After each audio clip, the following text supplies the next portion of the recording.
Passion, drive, and patience. What brings home the winning trophy is also what keeps your ride or die alive. eBay Motors has everything you need to maintain your vehicle and level it up to peak performance, from superchargers, roof racks, exhaust kits, LED headlights, and more. Whether you're into speed, power, or style, eBay Motors has got you covered.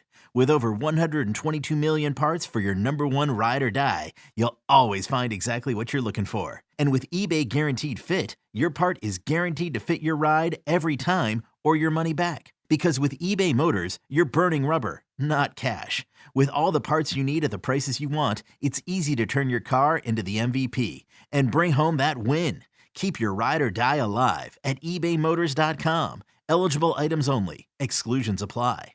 I'm Tim Fitzgerald at GoPowerCat.com. And I'm Scott Chasen with Fog.net. This is a replay of WIBW's TV show, The Drive. Here's this week's episode on the 24/7 Sports Podcast Network.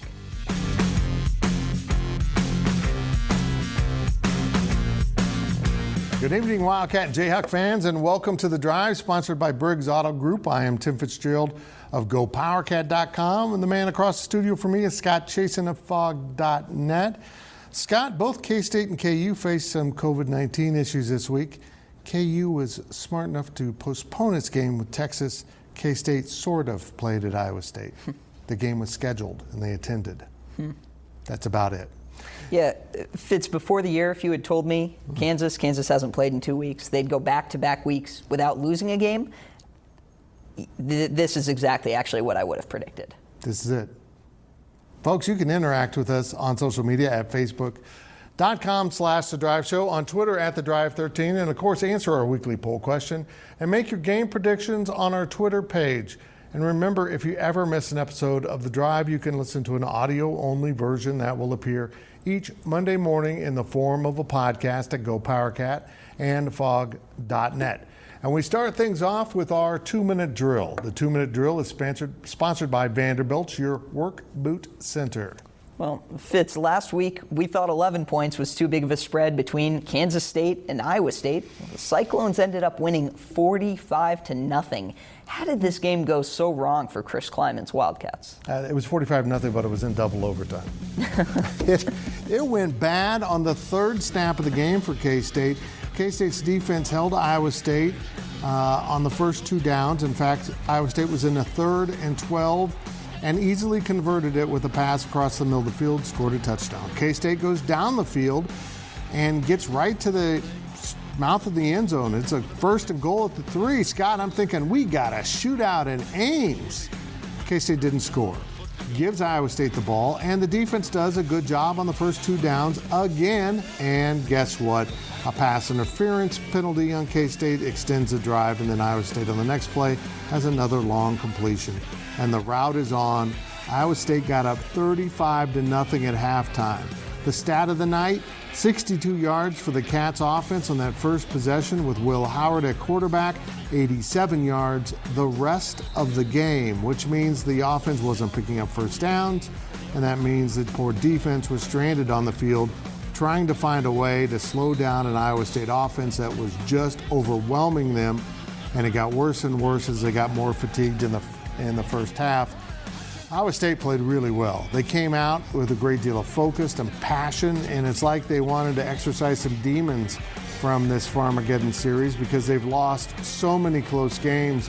This game is almost always close, Scott. It wasn't close at all. It was a complete blowout. In fact, Will Howard got a jarring hit there at the end of the first half, and they took him out, and Nick Oss, the backup, went the rest of the way.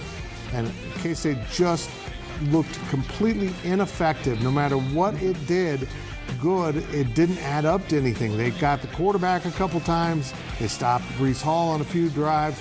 And then Breece Hall, the running back from Wichita, just ran through them as the game went on. In fact, I think he only had like 13 carries in the game because Matt Campbell showed mercy on K-State and pulled out his starters and let his backups go most of the second half. It was awful from the get-go. Yeah. You know, Fitz, I remember a game a few years ago, Kansas actually, went up to Ames, lost 45-0, like 120 yards of offense in that game. Actually very similar to this game Kansas State played. It's obviously never good when another team in the Big 12 is right up there with, you know, arguably the worst loss of the David Beatty era at Kansas. It was bad. Scott, there was no football to watch this weekend in Lawrence, so we'll get you started with hoops. Kansas plays Gonzaga on Thursday. How ready are the Jayhawks to start the basketball year against the #1 team in the country? Think about this. Thanksgiving, you think about football, I guess this year you've got #1 Gonzaga, #6 Kansas, at least in the AP poll. Those teams, I believe, are 2 and 5 in the coaches poll.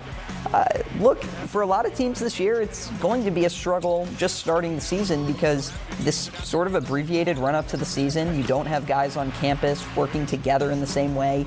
Even the off-field stuff, or off-court stuff, I should say, that builds camaraderie, builds these connections between teammates. You really don't have these same opportunities. I'm not sure that'll hurt Kansas as much, though, as it would some of the other teams in the nation. I can run through the roster. Fitz, there's a lot of experience here and a lot of guys who understand Bill Self and what Bill Self is looking for. Marcus Garrett. That's Kansas's point guard. We'll talk about him in a little bit. He's one of Bill Self's favorite players he's ever coached. He's a 4-year guy. He's been a contributor all 4 years. He certainly knows what to do. David McCormick, the starting big man. He's a 3rd-year junior. You go around that starting lineup. Ochai Agbaji is a junior who started every game last year, 2nd on the team in minutes, 2nd on the team in points. Christian Brown, a returning player, obviously from this kind of local area, Blue Valley Northwest. He knows what Bill Self is looking for. Backup big man Mitch Lightfoot, a 5th-year senior. Backup point guard DeJuan Harris was on the roster last year. Had rave reviews of him behind the scenes. So a lot of familiar pieces. There are really only 2 newcomers that the Jayhawks are trying to work in who are going to play a significant role this year, or may, I suppose. Things could always work out differently. One of those guys is Bryce Thompson. Oh, by the way, his dad played for Bill Self at Tulsa. So this team should have a ton of familiarity with its head coach, and really a lot of these guys with each other. Tyon Grant Foster could be kind of a wild card. You know, funny enough, a couple weeks back, we heard that he got on a roll in one practice, unlike any player Bill Self said that he had seen over the last few years. He called that good Tyon. Well, when he says good Tyon, that implies there's not so good Tyon. We've talked about Tyon Grant Foster on here. Really interested to see what he brings. It might be a slow start for him. I don't expect a slow start for Kansas, even going against, I think, 3 top 15 teams in the non-conference schedule. Incredible. Let's stick with hoops. The Big 12 has 5 teams ranked in the top 20 to start the season. Scott, is this as stacked as a conference has ever been? You know, Fitz, I'm not quite sure it's the most stacked at the top. It may not be the deepest, but I mean, look, the amount of talent in this conference is really unbelievable. You know, you think about Kansas being the team that's won it, 15 of the last 16 years or so, and obviously Kansas, again, top 10 is going to be very good. But Baylor comes into the season ranked #1 in the coaches poll, returning just about everyone except a big man. The Bears are going to be spectacular. West Virginia has probably the best front court in the Big 12, probably the best front court in the country. When you consider that Oscar Tshiebwe, this kind of monster inside, very similar to Udoka Azubuike, he had a huge game in Lawrence. He's going to be back. Texas returns, I believe it's top 12 players. You get 13 on a roster, so if they're returning 1 through 12, oh, by the way, that 13th, I believe, is a 5-star big man, top 10 player in the country. Texas should be great. Texas Tech has a great coach in Chris Beard, and then brings in a couple of transfers who are going to be eligible. That's kind of like your top tier, your top 5. Oh, by the way, Oklahoma is really good. Brady Manick somehow hasn't used up all his eligibility there. He's the 3-point shooting big man. Austin Reeves is a contender for all Big 12 honors. And number 7, Oklahoma State, they have the #1 recruit in the country in Cade Cunningham. So you go 1 through 7 in this conference, you start looking around and going, you know, hey, I don't get many breaks here in terms of having to play good competition. But if you're one of those other teams, 8, 9, 10, you know, you're looking up at the rest of the conference and going, you know, where the heck am I going to get some wins from? I feel like you're talking to me right now. K-State is picked for 10th in this conference, and probably deservingly so. K-State's got 10 players out of its 12 scholarships as freshmen or sophomores. So this is a true rebuilding year. And what a dreadful year to be in a rebuild. First of all, it's COVID. Second of all, the Big 12 is absolutely stacked. So we'll see if K-State can carve out any success. They certainly will have a lot of lessons to be learned, Scott, in a conference that is ultra competitive, but it always is. So guys, get used to it. This is what playing basketball in the Big 12 is all about. Yeah, you think about an 8-person signing class or an 8-person class incoming for Kansas State. There are going to be a lot of growing pains there. There will be plenty. Now, a quick look at your poll question results. The poll questions are brought to you by Midland Exteriors. Love the home you live in. Call today for a free estimate. Last week's question was, Kansas State at the time 4-3 on the season, finishes the year at Iowa State, at Baylor, and versus Texas. What will the Wildcats' final record be? So 3 games left, 4-3. What's the final record? We go to the results, and hey, only 9% of you were wrong, at least as we know now, with a number of people who said 3-0. Most popular answer, 1-2 finish. That was 40% of the vote, 30% 2-1, 21% 0-3. Fitz, it's looking like it may finish C or D at this point. Yeah, you know what's amazing, though, is even if they go 1-2 to finish the season, they'll still match last year's 5-4 mark in the Big 12. So still some things to win for K-State. This week's question is this: should KU basketball hang a championship banner for the 2019-20 season after ending the year ranked number 1? Your answers are simple: A, yes; B, no. I hope you can decide between A, yes, and B, no. And vote on our Twitter page at @TheDrive13. We asked that question after the last season. Now it's interesting to get a checkup, see where people stand going into the new one. Well, that will do it for this half of the 2-minute drill, but we will be right back with more on KU and K-State on The Drive.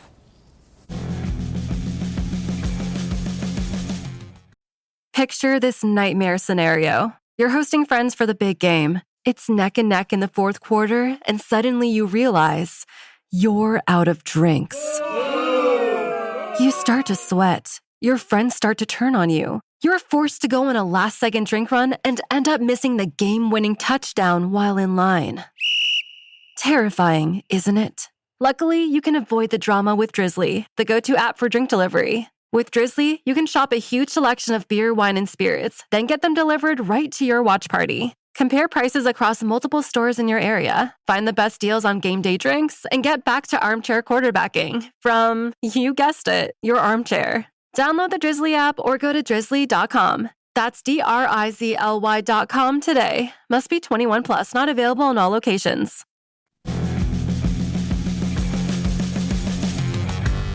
Welcome back to The Drive as we continue our weekly 2-minute drill. The 2-minute drill is sponsored by Vanderbilt, your work boot center. Well, Fitz, Kansas State has lost 3 games in a row, but remains 4-3 Big 12 play with 2 games to go. Can the Wildcats salvage the season by winning next week at Baylor? Did you notice how that rhymed? I kind of gave you a little poetry there.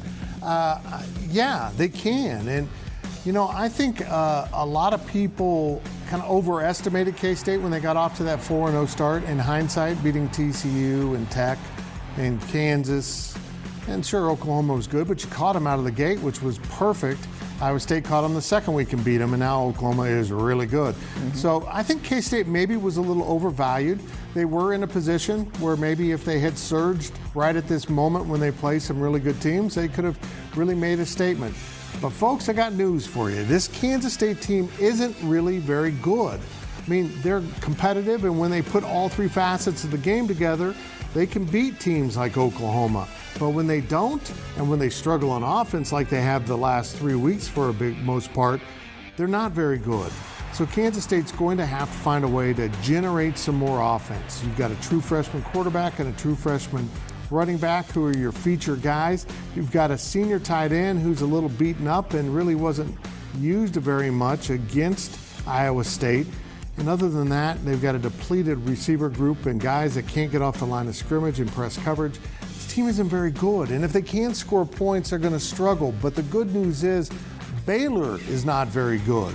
Kansas State can go down and get its feet back under them as a team by winning this game and doing it with special teams and defense and just enough offense.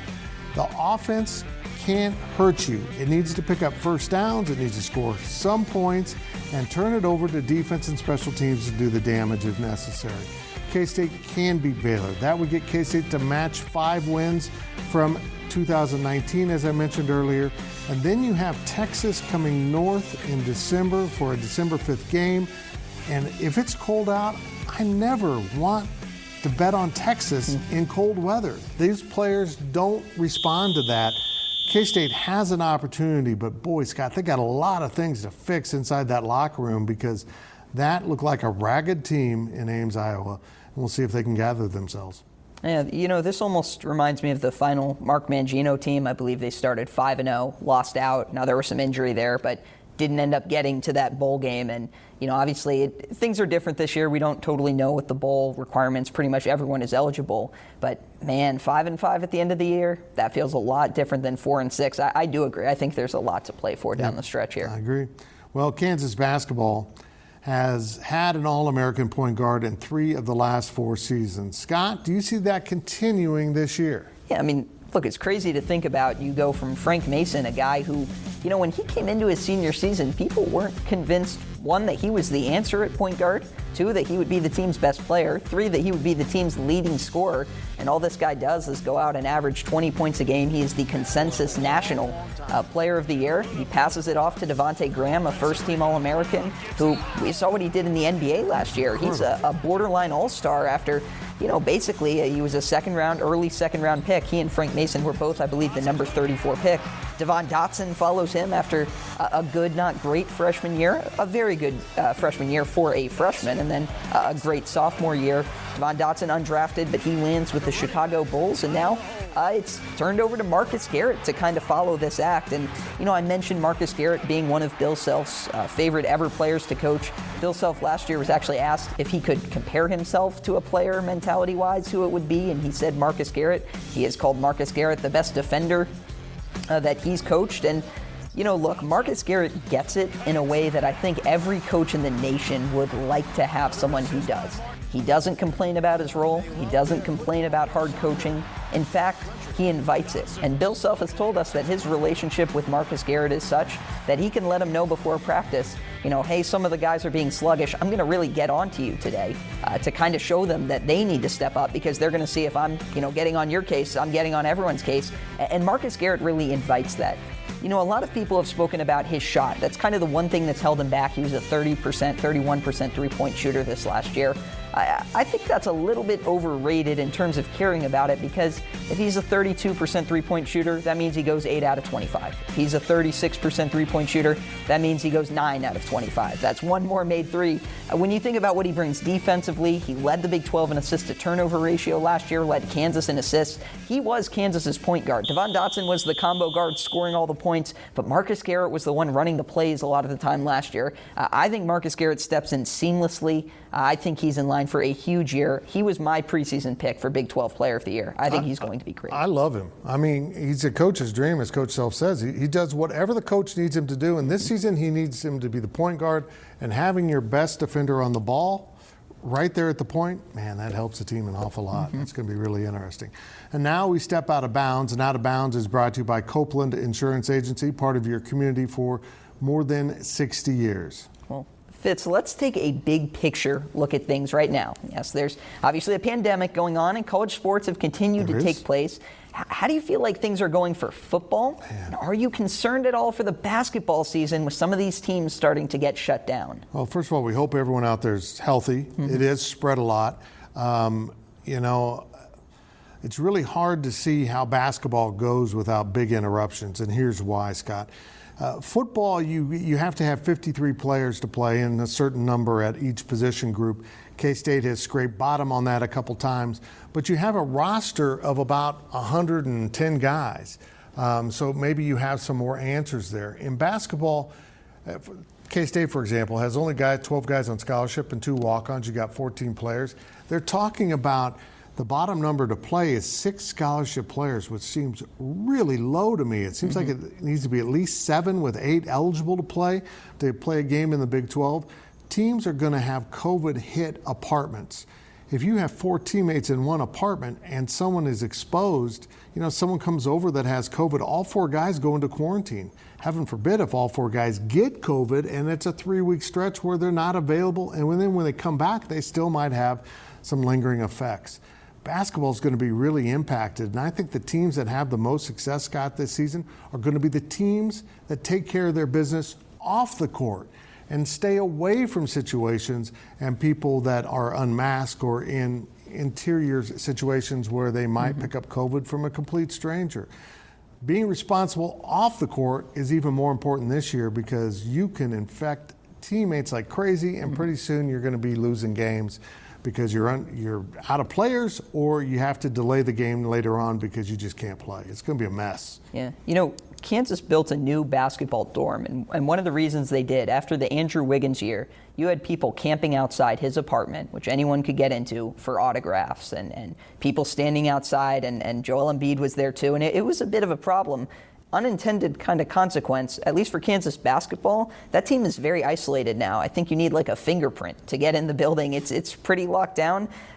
Teams with that kind of a setup, I think it will be a huge advantage for what you just said. It is so important now to isolate. Bill Self said you have to wear a mask in the locker room. You can't be in there for more than 15 minutes at a time, and guys go in there in shifts. So I think teams are taking it seriously, but Fitz, I agree with you 100%. I do think we're headed for some interruptions. Yeah, I think it's going to be an absolute mess. We'll see how it plays out. What's interesting about K-State is they have guys living together, which follows your typical off-court bonding idea. Mm-hmm. But you have an apartment with 4 players, another with 3, another with 3. Boy, you can get into trouble with some exposure inside of those apartments. Really fast. Well, now let's hear from the fans, and our fan question this week, I think it's for you, Fitz, because the first word is Fitz. Fitz, why is half the football team transferring? That is from Lee in Manhattan. It's not half the team, Lee. It just feels like it. There have been an alarming number of guys entering what's called the transfer portal this season for K-State, and there's a number of factors going on here. But it is one of the higher numbers around the country, but we are seeing an alarming rise in the number of players hitting the portal this year. And I think it's just because being a college student right now kind of stinks. You're isolated, you're in your apartment, you're not even going to class for a social experience. You're just in there on Zoom teleconferencing, watching all of your classmates and your professor. You never leave home. All you do is play your sports. And I think a lot of people are unhappy.